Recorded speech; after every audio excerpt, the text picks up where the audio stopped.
In this video, I would like to talk about a very important topic in chess. It's about decision making. Every game we play, we have to deal with what is the right move, what's the right plan. Should I go first for move A or move B? Should I reverse the move order at all or not? And when we are thinking about it, very often our thoughts are interfered by second thoughts. We started to doubt ourselves. So I would like to talk about it because I think this is something a lot of people are having problems with, including myself. So I'm going to show you a game I played myself about a month ago in a tournament in Germany. I was playing with the white pieces against a young talent from Ukraine, Mykola Korshinsky. And although the game is quite short, and in the end I won a very nice game in only, I think, about 26 moves, there were a lot of moments I had my doubts myself, and I would like to share with you my doubts, my thought process, and how we can improve on these sort of things. So I think it's going to be a very interesting game, and a little bit different than what you probably normally expect. Might be a bit longer as well, but nevertheless I think it's very instructive, perhaps even my most instructive video I've recorded on the channel. So I'd like to show you games I played myself, because in these games I can better talk about what I was exactly thinking, what my doubts were, compared to games played by world's best players. So let's have a look. If you haven't subscribed yet to the channel and you like this video, there's still a chance to do that, as I would like to thank you all for the overwhelming support in the last couple of weeks. Really appreciate it to keep the channel in the air. So let's have a look. I'm playing with the white pieces, and I open the game with the move 1e4. e6. It's the French opening now. Let's quickly go through the opening, because nowadays there's a lot of information available to everyone. This is all pretty standard, and the interesting moments in this game, they will arrive actually later. I go for the advanced variation, characterized by pawns on d4 and e5. c5 was played, challenging the center. I keep the center protected with my pawn. Knight c6, knight f3, queen b6. Standard play, a lot of options here for white, and since I was playing against a young opponent, I felt like I tried to play here a relatively unknown variation with the move knight a3. I mean, other moves are much more common. The move knight a3, it is typical in a lot of structures to bring the knight to c2. At this point, it's just an interesting idea to get a game. Let's have a look. Pawn takes d4, pawn takes d4, bishop b4 check, and I play bishop d2. Dealing with the check. Now it's important that black cannot profit from my bishop on the d file, obstructing the queen, as I can simply take on d4. And after black captures twice on d4, there is queen a4 with check. I'm having this double attack, winning the bishop. So black, instead of taking the pawn, played here the move knight g e7, intending to continue developing. So that makes a lot of sense, of course. I play the move knight to c2. And now I'm intending, of course, to take the bishop on b4. So this is the moment black is gonna take on d2. I take back with the queen. And I'm not blundering a pawn on b2. This is a position I was still sort of familiar with. My plan is here to go bishop d3, to continue with castling. And then I'm even threatening to trap the queen on b2. So the queen goes back to b6. I'm castling here. And okay, I'm a pawn down, but okay, I was still familiar with this position, and I knew that black is supposed to play a move like h6 here. It has not been played in a lot of games, this move h6, but it's very useful to cover the g5 square. And my idea basically is here to go rook ab1 if the queen goes back. I'm sharing with you a novelty here. This was all not played in the game because my opponent didn't play h6. But if this would have been on the board, I would have played knight h4. With a very simple plan to go f4 and f5, opening up the f file for the rook. Very soon maybe I can double rooks on that side of the board. And expecting black is going to castle very soon, I believe. I have some nice attacking chances. Now, if you analyze this with the machine says everything is 0-0. Well, congratulations. When you're playing over the board, I think it's practically much easier to play with white, as white has more space, more active pieces. So I really believe in my practical chances here. Now, this all didn't happen. My opponent didn't play h6. He castled here, I played a rook ab1, and he dropped back to d8. Now, this is the first interesting moment in the game I would like to talk about with you, as I'm familiar with the structure, but not with this exact position. And I was even thinking that if I play the same move like in the other line with knight h4, here the difference is that black can play the move knight g6, and with a pawn on h6, I could simply take twice on g6 and win a pawn. In this case, after knight takes g6, f takes g6, frankly speaking, I don't believe I have enough compensation for the pawn. Black is quite solid there. So I started to think here, and this is a very important technique, and it happens basically in every game. You're familiar with a certain position out of the opening, and then your opponent makes a move. What really helps is to compare what you know with what has been played. And I started to think about how to take advantage of my opponent not playing the move h6. So I was really spending quite a bit of time here, about 20 minutes to be honest, on this move knight g5. And I could really have played this faster. It's the first move I looked at, and in the end I played it. But why did I spend so much time here?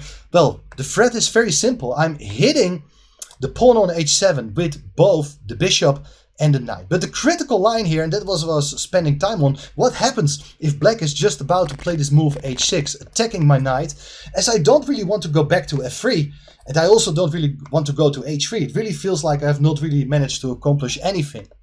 But then I realized there's this beautiful idea to put a knight on h7. This knight has been imprisoned by black's pawns, but I was really fascinated by the idea.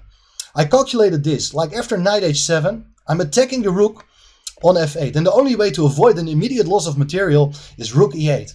And I really got tempted by ideas to strike immediately. I was looking at this move knight to f6, and it's of course a piece sacrifice, so you start spending quite a bit of time here. After pawn takes f6, I really wanted to take here with a pawn, attacking the knight on e7, but more importantly, I really want to take with the queen on h6, threatening checkmate on g7. But then I found this defensive resource for my opponent. He can play here, in fact, the move knight g6.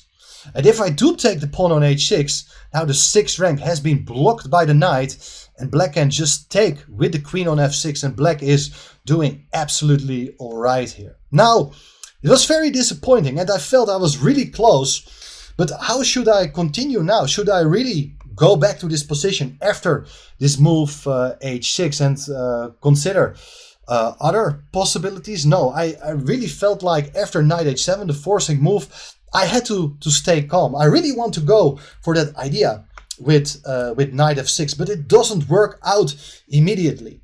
And therefore, I started to think, how can I strengthen my attack? How can I improve my position so that this specific knight sacrifice can be made work? Well, then I finally found in my calculations this idea of bringing the rook into play, rook b3. I thought it's a very spectacular move. It's one of the ideas I had in mind actually when sacrificing the pawn on b2. The rook is putting pressure down the b file, making it more difficult for the bishop to be developed. But thanks to this space advantage, there are always ideas to create this rook lift. Now, black does have a number of possibilities, and I would like to share with you all of them. First of all, if black tries here to move g6 to attack the knight on h7, as the bishop is no longer defending the knight, there's knight f6, and I'm winning the exchange. You don't have to calculate any further.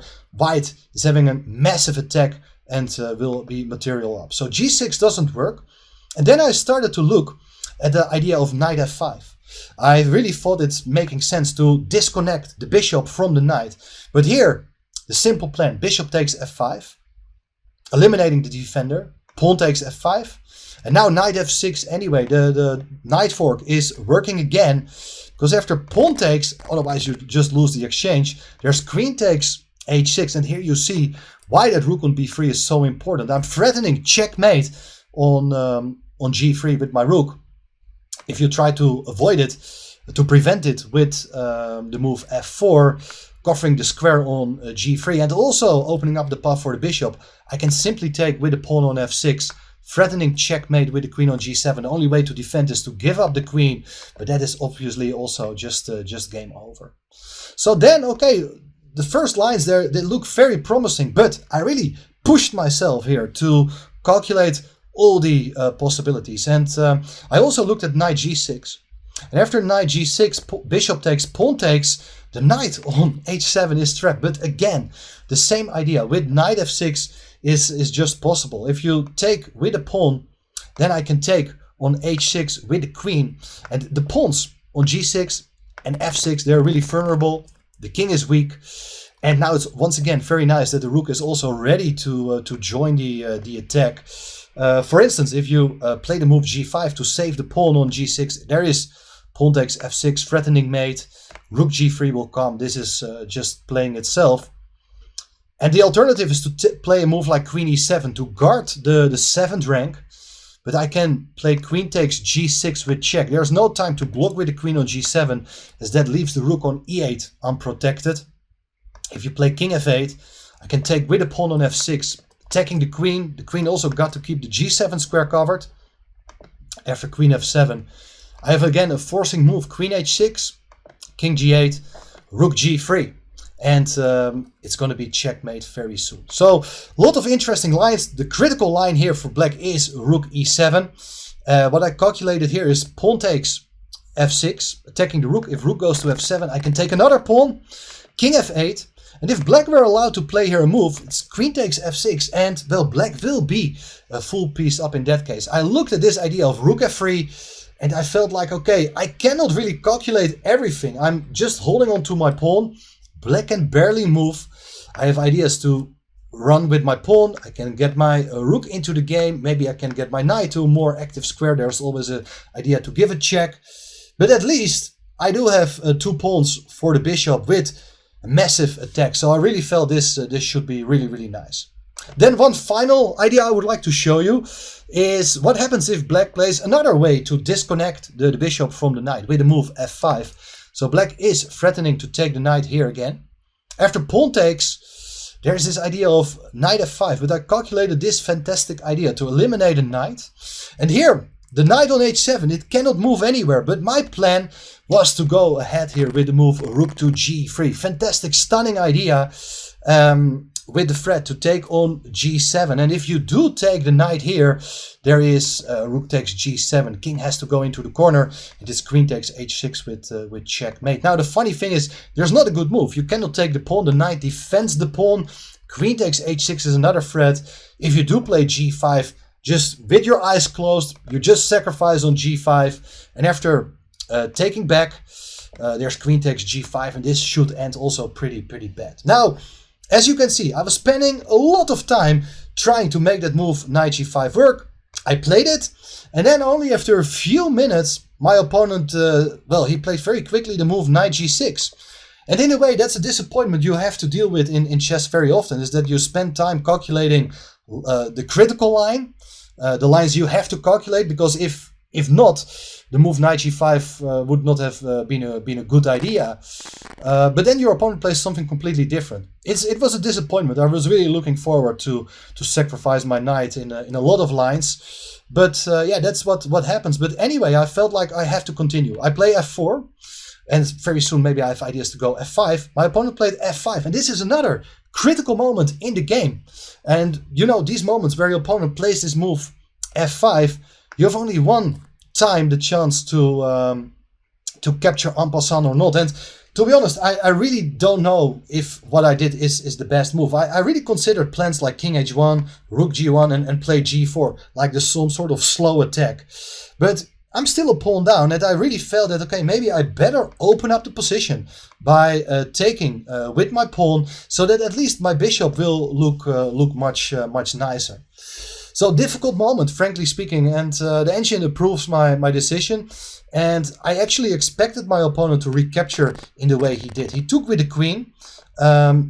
G takes f6 is not a good idea. It runs into knight takes e6, bishop takes, and I have this move f5 with a very nice double attack. I'm regaining the piece while black's king side has just been opened. So in hindsight, perhaps rook takes f6 is the best move, so that in case the knight comes under an attack, there is this idea to drop back with a knight to f8. But queen takes f6 is the move I expected.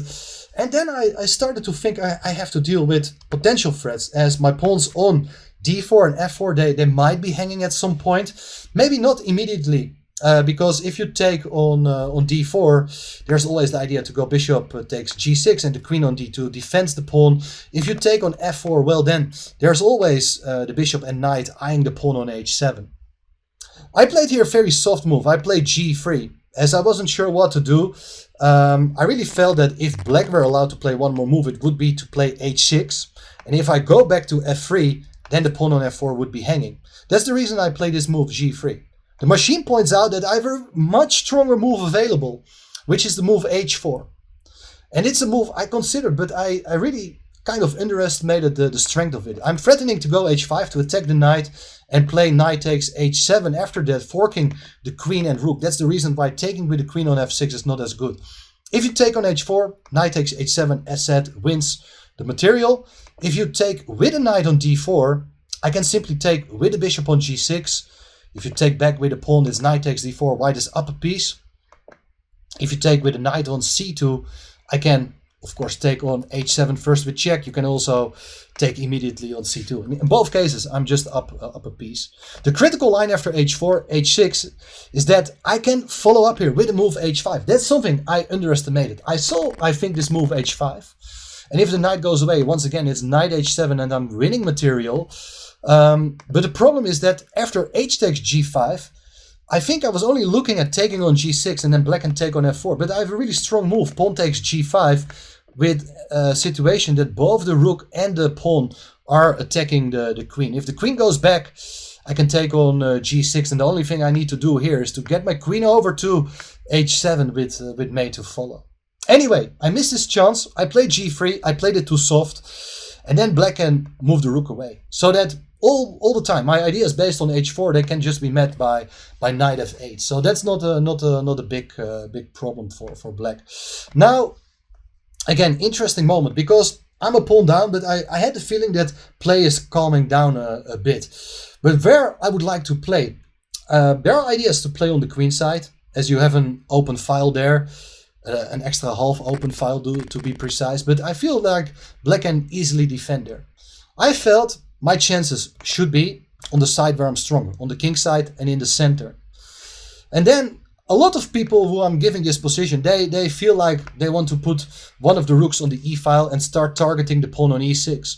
And it's in a way a very natural plan, but the pawn on e6, as very often in the French, it's not such a weak pawn. It can easily be defended by a lot of pieces in case it's needed. The knight can come back to f8. You can put a rook on e8. So I don't think e6 should be the target.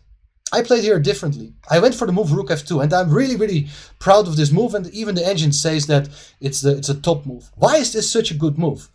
Well, the pawn on d4 will never be hanging. Like, if you ever gonna take queen takes d4, will not come with check. So first of all, the rook is nicely placed. It prepares the doubling of rooks on the f-file, and well, everything is nicely protected.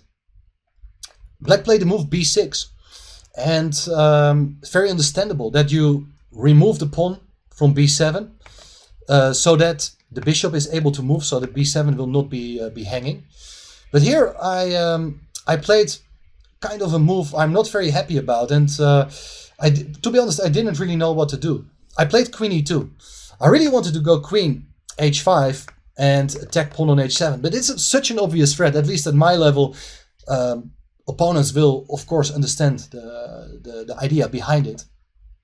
After b6, I had a much stronger move at my disposal. I could have gone for knight e3, and this is an idea I had been looking at a number of times. I really wanted to get my knight over to the king side. Imagine knight g4, knight e5, that would be a dream position. Like knights on e5 and g5, totally dominating the position. But why is this such a good move? Well, if you take with the knight on d4, it's knight to g4, attacking the queen. The queen has to move, and now the knight is no longer defended by the queen. There is bishop takes g6, pawn takes, queen takes d4, white is up a piece. So that's the first justification of the move knight e3. But then, of course, there's also queen takes d4. This is the reason I didn't play it. And I felt like, okay, black is grabbing a second pawn. What do I get in return? The machine points out a beautiful idea, which I failed to spot during the game. There's rook c1 to attack the knight on c6. And the knight is an important defender of the queen. After bishop to d7, I would love to play bishop takes g6. But there's just h takes g6 and the knight defends the queen. Therefore, you have to first eliminate the knight. Bishop takes. Now I can take on g6. So I'm threatening to take the queen. And here you see the advantage of the rook. The rook is defending the queen here. Queen takes d2. You take the pawn on h7 with check. King goes away. Rook takes d2.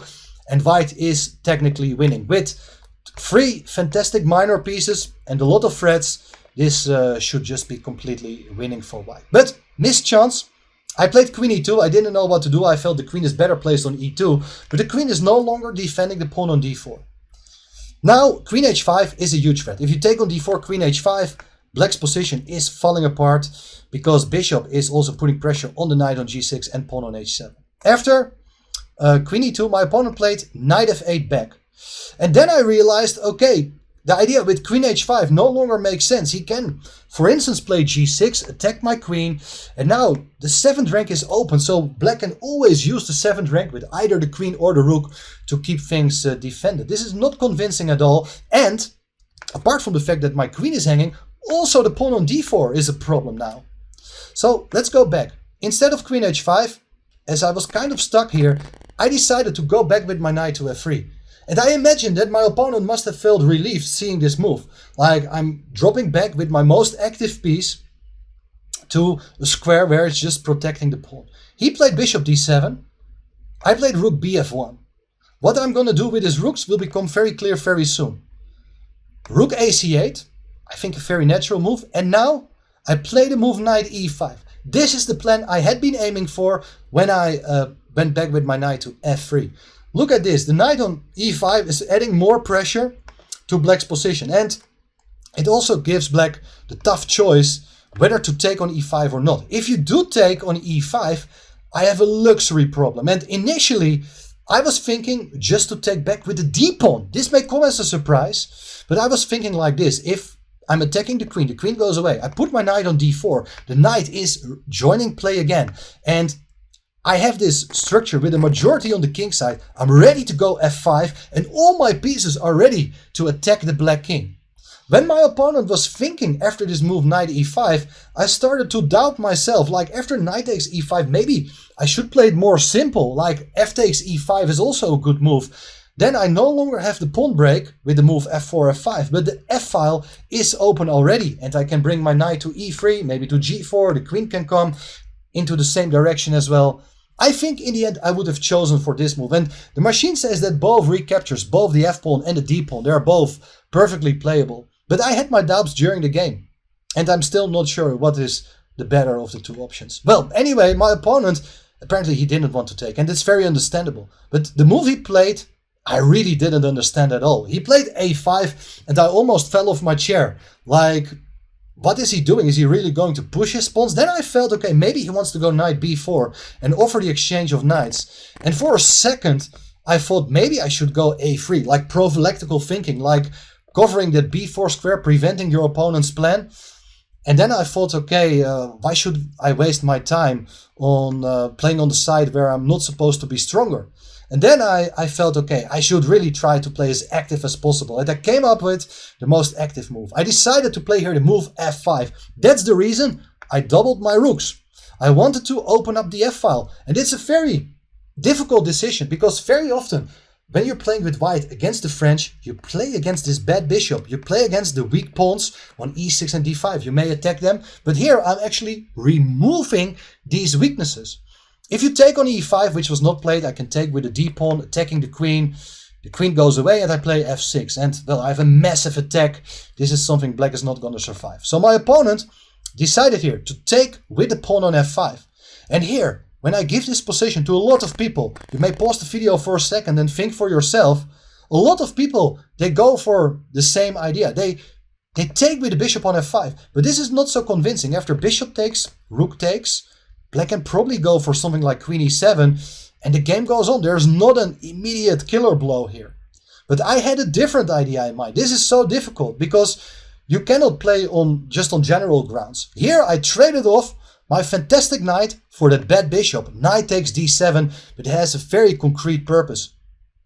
If you take back with a rook, there's bishop takes f5, and I'm hitting both the rooks on d7 and c8. If the rook goes away to e7 with a counterattack against the queen, my intention had been to go queen g4 to simply solve the problem, keep the rook under an attack, and next, after black moves the rook away, there's bishop takes h7, discovered check, as I'm hitting discovered attack on the queen, winning more material. My opponent, instead of taking with the rook, decided to take with the knight. And this is interesting because, again, a lot of people would love to play a tempo move. So the first move which crosses your mind is probably rook takes f5, getting the rook into the attack, hitting the queen, looks massive. But rather than moving the queen away, there's knight takes d4, and it's black who's taking over here with a counterattack against the queen, against the rook. If you take on d4, it's queen takes d4 with check and black survives. If you take on f6, well, there's knight takes e2 with check, and at the end of the day, everything is just hanging. So, my idea, instead of taking with the rook, had been to take with the bishop on f5. But this is also a huge threat. I'm threatening simply to take the knight on d7 when the rook is attacking the queen on f6. Now, of course, a lot of lines had to be calculated. And the first move I looked at is knight takes d4. After knight takes d4, the line is pretty straightforward. Always look first at the most forcing move. So a simple move is knight takes d4, queen takes d4, and there are checks, but I think bishop takes knight is even simpler because there's rook takes d7, queen e6 with a double attack, and on the next move I'm just taking the rook. White is winning the game. So knight takes d4 is not possible. Then of course I started to think about what is black going to do with his queen. I looked at this move, queen d6, and then there were quite a number of interesting moves here. Like you look at the check and maybe use the f-file, but the best move, at least the simplest move, in my opinion, is the move queen e6. This is also very difficult, but you know, you cannot play on general grounds, as I mentioned earlier. Like I'm attacking, and normally you don't want to exchange queens. However, if it wins material, why should you refrain from playing it? Like here, I'm forcing the exchange of queens. Queen takes queen, bishop takes back with check, king goes into the corner. Again, I can take on d7, trading off more pieces, but now black's back rank is not sufficiently covered, and there's checkmate. Beautiful calculation here in this line, and I was very pleased to get such a chance in the game to show my calculation abilities here. So after bishop takes f5, my opponent played queen e7. It's a move I also thought about. And now the big difference is that, well, queen e6 this time, if you take on e6, it might, it will just be a transposition then. But the trick is here, there's king h8. And if you take on e7, knight takes e7, the same thing with bishop take on d7, it no longer works, because after the check on f8, the knight is back in time to cover the back rank. So there's no back rank mate, and black is actually up a pawn. So let's go back. No queen e6, but can you see what is here the killer blow? Well, there is this move, bishop e6 check. Always look at forcing moves. There are other good moves as well, but first we look at this move. Bishop check forces king h8. There are no more checks. There are no good captures, but you can create a new threat. The rook comes in, rook f7, attacking the queen. The queen goes away, and then look at this. I have a beautiful rook standing in black's position. I can just play here the move queen g4, and black's position is totally falling apart. I'm threatening with 3 pieces to take on d7, but a bigger threat is just to take on g7 with checkmate. And black resigned here, actually, because, well, if you do play the move g6, I have various good moves. I can threaten checkmate on h4, and that should lead to checkmate very soon. The fastest way to win here is rook takes h7. Always look at forcing moves first. After king takes, you have rook f7. The other rook comes in. If the king moves up the board, king h6, it's checkmate on h4. And if the king goes back to g8, well, it's queen takes g6, check. It's going to be mate on h7 on the next move. While after king h8, It's queen h4, king g8, and checkmate on h7 as well. So, well, after queen g4, my opponent resigned. Now, this looks like a crushing attack, only 28 moves. And of course, I was very happy with my performance. But as you can see in this game, I did have quite a number of doubts as well, especially how to prove my compensation. I had to spend a lot of time calculating. So actually, things were much more complicated than it may seem to you. So I thought it was nice to share my thought process with you. I hope that you enjoyed this honest review of my own game. Also the things I didn't do well. But anyway, I think it's a good lesson on making better decisions in future games. So hopefully this helps. Thanks for watching, and don't forget to subscribe to the channel. Thanks for that, and very soon more videos like this one.